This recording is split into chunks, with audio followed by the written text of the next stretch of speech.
अस्सलाम वालेकुम। उम्मीद है आप लोग सब खैरियत से होंगे।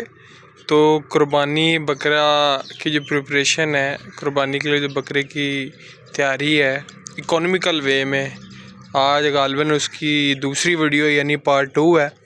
इसके अंदर हम मेजरली डिस्कस करेंगे कि जब बकरे आपने ले आने हैं तो उनका प्रोटोकॉल क्या है, और ये सारे जो ख़रीदारी है ये वाली सारी चीज़ें भी मैं बताऊंगा हर स्टेप बाय स्टेप कि आपने ख़रीदारी कैसी करनी है या ये चीज़ें कैसी करनी है। तो इसके अंदर सबसे पहले जो प्रोटोकॉल्स के अंदर जो चीज़ें आती हैं, प्रोटोकॉल में जो चीज़ आती है वो ये है कि सबसे पहले आपने मंडी में ही देखना है पहले नंबर पे क्या कोई नज़ला ज़ुकाम वाला बकरा आप ना ही ख़रीदें। उसमें मेनली केसेस ये होता है कि जब ख़रीदारी शुरू होती है सर्दियों से पहले या सर्दियों में, तो पीपीआर का बहुत ख़तरा होता है। अगर पीपीआर ना हो तो नमूनिया का बड़ा ख़तरा होता है, जो सर्दियों में मेजर रीज़न होती है जानवरों को एक्सपायर होने की, कि जानवर को नमूनिया हो जाता है, हमसे कंट्रोल नहीं होता और फिर वो एक्सपायरी की तरफ चला जाता है। तीसरे नंबर पे जो चीज़ आती है वो ये है कि जब आप ले आए रिक्शे पे इनको बकरे आपने ख़रीदारी कर ली हैं, कोशिश करें कि जब ख़रीदारी करें तो फिर पहले देखें कि अगर कोई फार्मर खड़ा है, अगर उसके पास कोई अच्छे बकरे खड़े हुए हैं, आपने सबसे पहले उससे ख़रीदने हैं। एक ही घर के आपने बकरे सारे ख़रीद लेने हैं। क्योंकि वो एक जगह से आए होते हैं, उनमें बीमारी के होने के चांसेस बहुत कम होते हैं। जो लाट का माल होता है उसमें पता नहीं कौन कौन से इलाके से सुबह सुबह ख़रीदारी की होती है, तो उसमें बीमारी जो फैलने के चांसेस होते हैं वो बहुत ज़्यादा होते हैं। लेकिन अगर पहले नंबर पे आपने जो चीज़ देखनी है वो यही देखनी है कि आपने एक जगह से एक ही फार्मर से आपने बकरे वगैरह लेने हैं। जब आपने बकरे ले लिए उसके बाद आपने चौथे नंबर पे ये काम करना है कि एक ही रिक्शे या जो भी लोडर है आपने वो लेना है और फार्म के गेट तक ले आना है।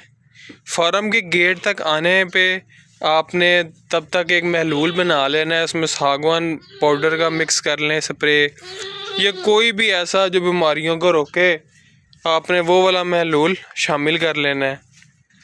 और ये वाला बकरा हमारे पास दोबारा आ चुका है, तो वो आपने शामिल कर लेना है।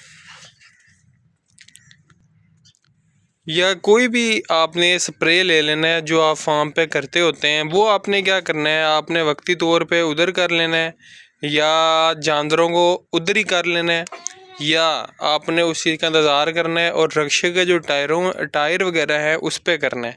इसका जो दूसरा सबसे बेहतरीन तरीका है जो कि अमूमन हम यूज़ करते हैं वो ये, आपने चूना बना लेना है, चूने वाला पानी बना लेना है और रिक्शे के टायर को अच्छी तरह वहाँ से धो लेना है। क्योंकि रिक्शे के टायर पता नहीं किधर किधर फिरे होते हैं मंडी में पूरे में, और वो साथ ही जितनी भी बीमारियाँ वगैरह हैं वो वापस ले जाते हैं।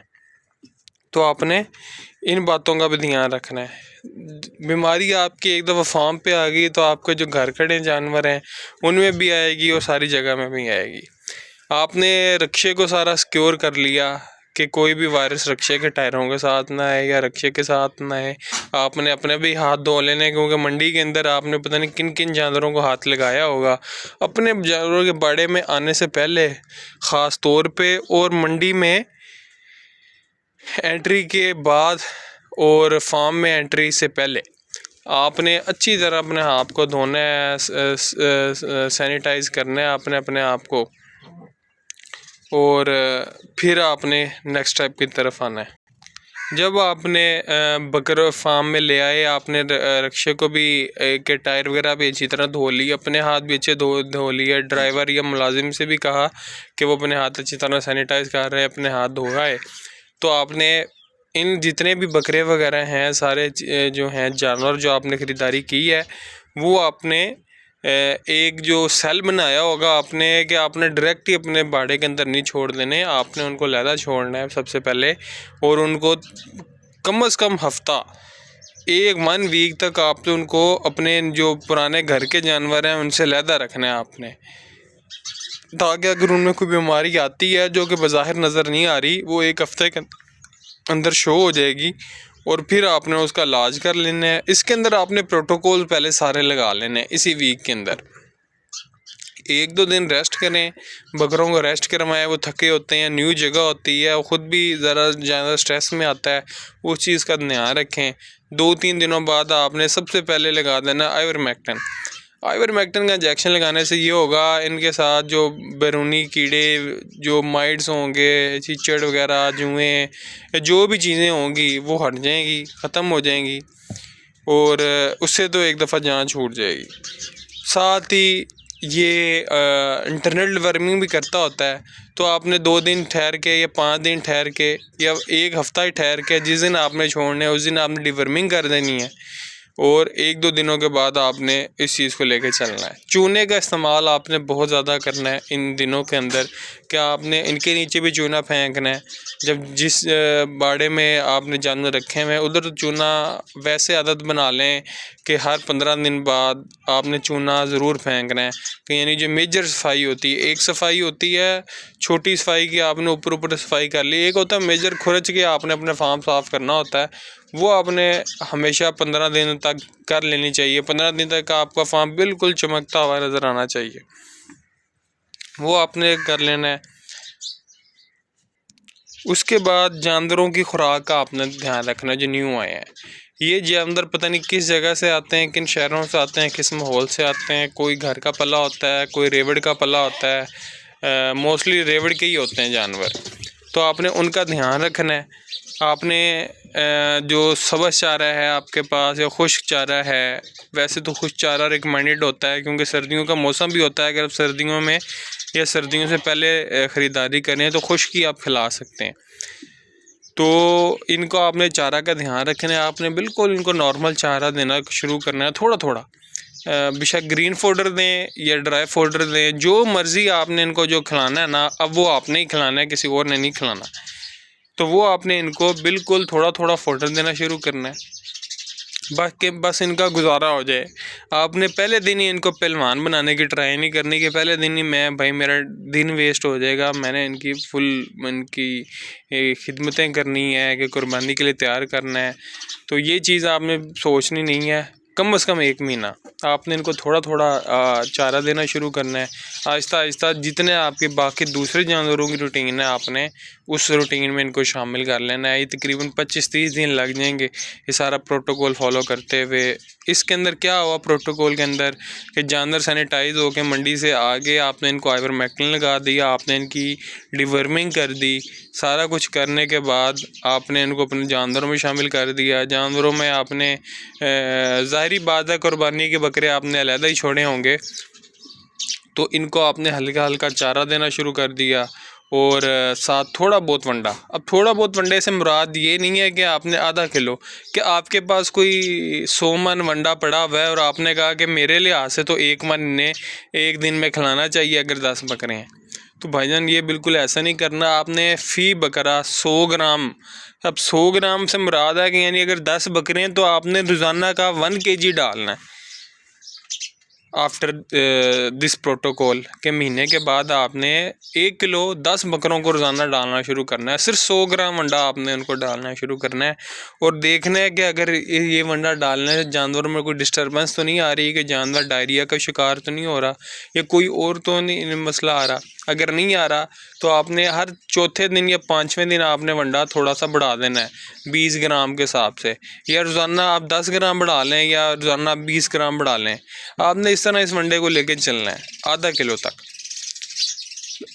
जब कुर्बानी का सीज़न हो जाए पूरा, मतलब कि ख़रीदारी आपकी पूरी हो जाए, सर्दियां आ जाएंगी, सर्दियों में आपने इनका ध्यान रखना है। सर्दियों के बाद आपने कोई लोग ख़रीदारी करते हैं तो वो सर्दियों के बाद वाली ख़रीदारी हो जाएगी या सारा कुछ हो जाएगा। उसके बाद आपने इनको वंडा वगैरह जो देना शुरू किया हुआ है वो आप देते रहेंगे। इस तरह हमने आधे किलो तक आके फ़ी जानवर आपने इस वनडे को मेंटेन कर लेना है। और जब कुर्बानी से 3 माह पहले आपने इनकी फिर जो दूसरा प्रोटोकॉल है वो आपने फॉलो कर लेना है, कुर्बानी वाला प्रोटोकॉल।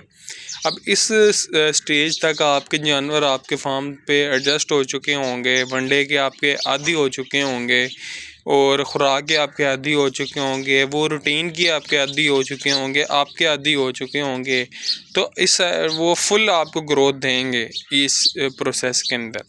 इस प्रोसेस के अंदर ना आपने इस टाइम के अंदर आपने कोई गलती यही नहीं करनी कि आपने इनका चारा या आपने इनका जो वंडा वगैरह है वो सारा चेंज नहीं कर देना एकदम चेंज करेंगे, फूड चेंज होगी, डिस्टर्बेंस हो जाएंगी, डायरिया का शिकार हो जाएंगे। जो आपने इतनी मेहनत से ये वाला सारा प्रोटोकॉल किया है वो बिल्कुल ज़ाया हो जाएगा।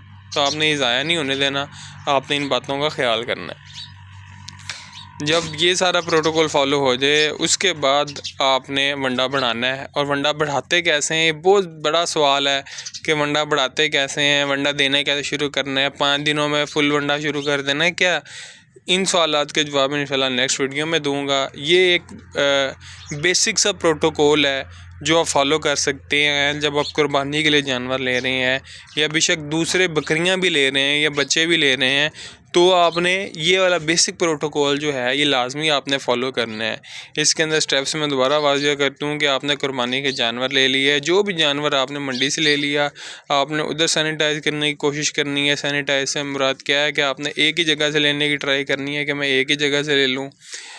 दूसरे नंबर पे आ जब फार्म की गेट पे एंट्री हो जाए, आपने जो रिक्शे के टायर हैं उनको चूने से या किसी भी स्प्रे करना है, जूतों पे अपने स्प्रे करना है या चूने के अंदर से गुजर जाएं, चूने का इस्तेमाल आप कर सकते हैं। फिर जानवरों पे आपने इनको अलहदा रखना है। जो मंडी से आपने जानवर ख़रीदे हैं या दूसरे फार्म से आपने जानवर ख़रीदे हैं उन पे स्प्रे वगैरह अच्छे तरीके से करना है, उनको अलहदा रखना है। उनकी जो वैक्सीनेशन है वो जो उस टाइम पे है आपने वो वैक्सीनेशन कर लेनी है सारी।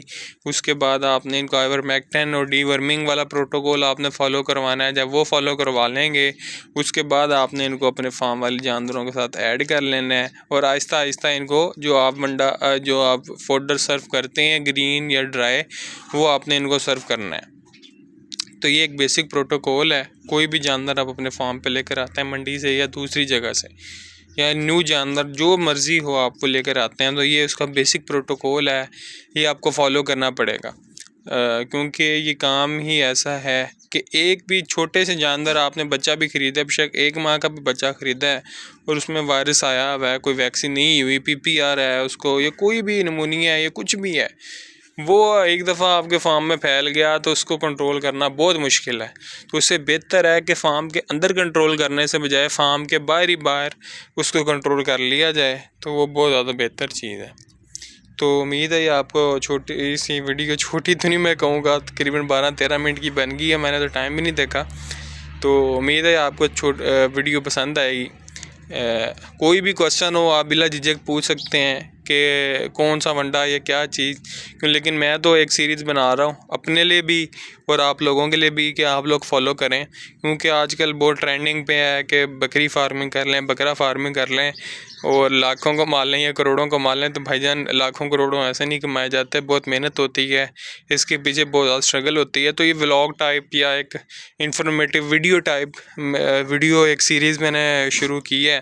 तो इंशाल्लाह मैं ये कंप्लीट करूँगा कि कुर्बानी तक इस चीज़ को लेके जाएंगे कि जो बकरियों का काम है, क्योंकि मेन काम एंड में पाकिस्तान में यही आ जाता है कि कुर्बानी का काम, कि जो भी चीज़ है वो आपने कुर्बानी पे सेल कर देनी है। तो ये बड़ा गोल्डन पीरियड होता है ये वाला जो 5-6 माह हैं। तो इसमें इंशाल्लाह मैं फ़ुल कोशिश करूँगा एक सीरीज़ टाइप बनाऊँ कि अब जानवरों की कंडीशन कैसी है और अब जानवरों की कंडीशन कैसी है, अब इनको कौन सा वंडा देना हमने शुरू कर दिया है, कौन सा अब देना नहीं है। और बजट के लिहाज से इकोनॉमिकल वे में कि हम किस तरह सस्ते तरीके से कि एक मुनासिब तरीके से हमने इसको लेकर चलना है। हमने इन्हें कोई शहद या वो छुआरे वगैरह नहीं मतलब करने है कि इनको सोना नहीं खिलाना, हमने इकोनॉमिकल वे में इनको लेके चलना है ताकि हमें एक मुनासिब सा प्रॉफिट दे दें और जेब पे ज़्यादा ख़र्च भी ना आए। उम्मीद है इंशाल्लाह आपको वीडियो पसंद आई होगी। खुदा हाफिज़।